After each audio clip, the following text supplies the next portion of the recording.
So pag once na nabasa niya na po lahat yan, so ang susunod natin gagawin dito ay kailangan na lang po natin i-click ang I agree.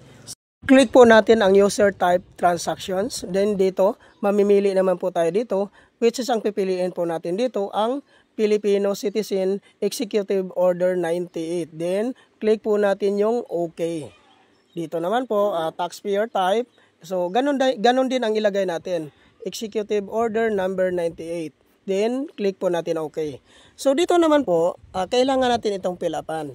Ilagay lang po natin ang first name, last name, suffix name, civil status, then gender, pati rin po yung email natin. So, ang email po na ilalagay natin dito guys, yung po yung active email na po natin ilagay. Dahil po, dito po magno-notify si BIR once na ma-approve po ang application natin dito. Dito na po isi-send ni BIR ang TIN number natin. So, pag once na, guys, yun naman yung prepared na email mo, so maglalagay ka po dito ng password.